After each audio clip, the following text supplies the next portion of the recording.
Bonjour, alors quoi de neuf aujourd'hui dans les 12 coups de midi? Eh bien le sympathique Paul est arrivé, toujours avec le sourire, toujours aussi génial. Jean-Luc Reichmann, toujours aussi souriant, toujours aussi génial aussi. Donc, justement, c'était assez rigolo parce qu'au début, eh bien, Paul a parlé des haters, donc des personnes qui lui reprochent d'avoir des questions tout le temps sur l'histoire. Bon, c'est pas lui qui fait les questions, donc bon, bah, c'est la production. Je pense pas que, bon, je pense que les questions sur l'histoire, c'est parce que bon, bah, tous les maîtres de midi ont des spécialités et puis bon, à chaque fois, donc quand c'était le boulanger, ben voilà, il y avait des questions sur le pain, donc voilà, donc c'est vrai qu'il y a beaucoup plus de questions sur l'histoire et puis un peu moins sur le cinéma, mais bon, il faut juste savoir que Paul n'a que 20 ans et qu'à 20 ans, j'en connaissais même pas un dixième, donc voilà, donc bah, Paul, petit conseil, il faut apprendre à t'embalèque, hein. Sinon, eh bien, au coup d'envoi, sa première question n'était pas une question historique, aussi c'était un peu historique quand même, quel fruit Steve Jobs a-t-il choisi, gna gna gna, donc c'était Apple, donc la pomme, après vous aviez Fatima, youtubeuse. Quelle ville a été la destination la plus visitée par les Français en 2018? Eh bien, c'était Lisbonne.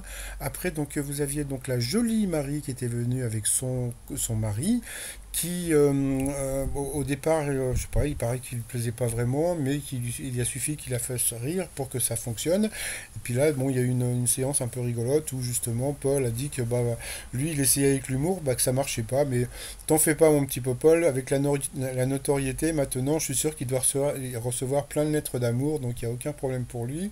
Alors, que déclare faire 64% des couples après l'amour? Donc ils dorment, donc bon, bah voilà. Après, donc vous aviez le beau gosse de la matinée, donc Valentin, lors de son septennat, que fit VGE, donc Giscard d'Estaing, la Marseillaise, donc il l'a ralenti. Quel roi de France? Bon, ça c'est encore une question musicale, donc musicale, pardon, d'histoire, donc pour Paul. Pour Fatima, comment s'intitule la chanson qui a fait exploser la carrière de Claria Luciani? Donc bien sûr, c'était La Grenade. Ensuite, pour la jolie Marie, qu'est-il interdit de faire sur la plage d'Hérakléa près de Venise? Eh bien, c'était de faire des châteaux de sable. Elle est passée au rouge. Elle a pris Fatima en duel, qui est tombée sur une question qui n'était pas évidente, hein, le 3 juillet 1315, qui a interdit le roi de France Louis X le Hutin, donc c'était l'esclavagisme. Donc voilà, donc bye bye Fatima. Après au coup par coup, eh bien c'est Valentin qui est passé deux fois à l'orange, donc il est passé au rouge. Il a pris donc la jolie Marie en duel, qui a eu une question qui n'était pas évidente. Qui le roi Louis XIV appelait-il votre solidité? Donc c'était, je crois que c'était sa mère, Anne d'Autriche, parce qu'elle a vécu très longtemps ou la marquise de Maintenon, je sais plus, bon, c'est pas, voilà. Sinon, après, dans le public, eh ben, on a pu voir les lionnes, donc je trouvais ça super rigolo, ils étaient habillés pareil, donc ça m'a beaucoup amusé.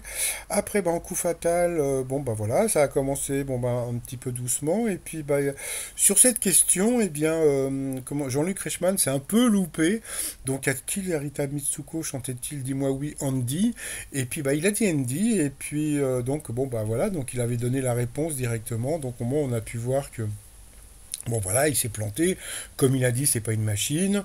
Donc bien Valentin a dit que bon bah il pouvait retourner en arrière. Pour lui, il n'y avait aucun problème. Et puis bah Paul, toujours aussi sympathique, a dit non non c'est bon, je la laisse, etc. C'est normal. Donc il faut juste savoir que bon, comme on peut voir après, donc comment dire, Paul a gagné, mais il a gagné avec 11 secondes, comment dire, d'avance. Mais 11 secondes, c'est pas beaucoup des fois quand il réfléchit trop longtemps. Donc je pense que Jean-Luc Reichmann aurait pu éliminer, faire éliminer Paul sur cette bévue. Voilà, donc bon, bah voilà, serrage de pogne. Après, bah, Valentin, bah, bye bye. Après, en coup de maître, eh bien, bah voilà, bon. Comme il y a la cagnotte de l'été, j'ai l'impression qu'ils ne veulent pas dépenser trop d'argent, donc ils mettent des questions un peu dures quand même. Dans quel pays le thé matcha oui, matcha vient-il, donc c'était du Japon. Et puis, voilà. Et puis après, l'autre question, quel fils d'œuvre va intégrer à la rentrée prochaine le centre de formation d'Auxerre en qualité de gardien de but? Franchement, qui pouvait savoir ce genre de truc? Eh bien, c'était le fils de Joe Star.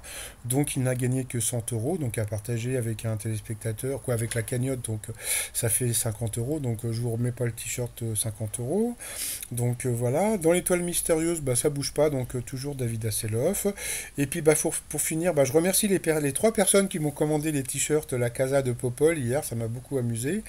Et puis sinon, vous avez toujours les t-shirts de l'été, donc Vaclan, j'oublie tout, Survivor, etc. Et puis je m'associe à Paul et Jean-Luc Reichmann pour vous souhaiter un très bon samedi, et puis vous dire à demain, bye bye.